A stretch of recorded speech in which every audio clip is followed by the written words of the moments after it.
Morning boys and girls, Mitch of the Bushveld here. Welcome back to part 2 of the Roycraft back frame.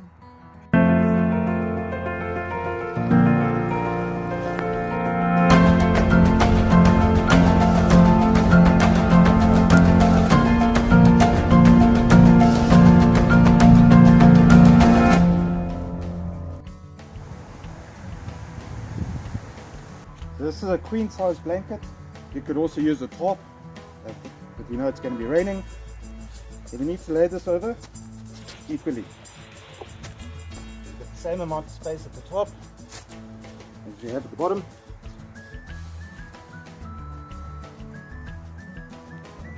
Press in so we can find our frame.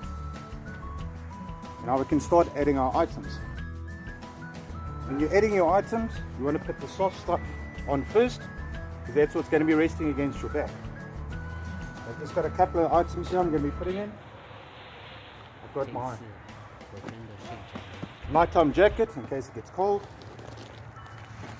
I've got my tarp, spare water bottle, spare knife, and my gloves. Generally the items that you're going to be putting in here is stuff that you don't need to get to right away. And we're going to bring over the first edge. Remember, the neater you do this, the easier your life will be. Bring over the second one. We're going to tuck it in like a newborn baby. We're going to bring the bottom up and over,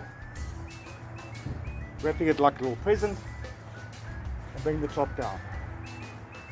With the top, I'm going to fold in a little flap, so that way it'll shed water if it starts raining. Okay, now we're going to start tying it up. Just move the camera so you guys can get a better view. So we're going to take our paracord. This can obviously be the ridge line from your tarp system as well. And there's no right way or wrong way to do this. This is the way that was shown to me, and I find it works pretty well. So we're going to go from the bottom all the way up to the top, over that first rung, bring it down, keeping everything nice and tight. We're going to go under the bottom rung. This will support everything nicely, make sure nothing slips off, keeping everything nice and straight. And from here, I'm going to go to the top left. That through. And there we're going to come across, top right, going over and under each time.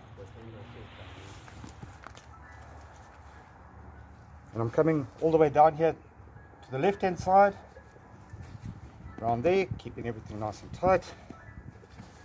Back up to the top,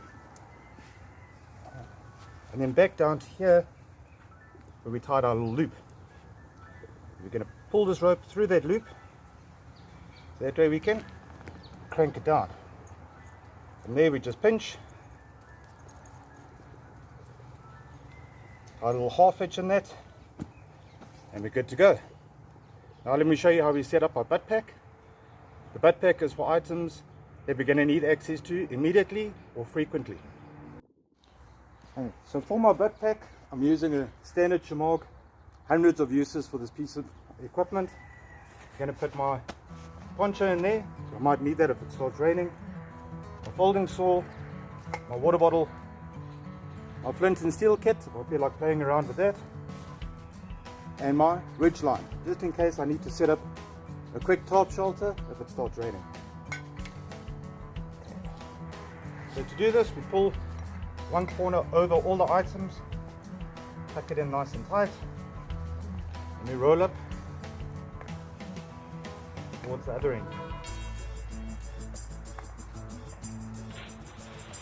It gives us a nice little secure package that we can either sling over our shoulder or tie it up as a butt pack. Here you can see the butt pack resting nicely on my belt. This can also be handy if you're just going out for a quick day trip or going away from camp and you want to take a couple of extra items with you. Well, here you can see the butt pack and the backpack all ready to go. The other advantage of the butt pack is it helps to support the bottom of the frame, almost like a lumbar pad.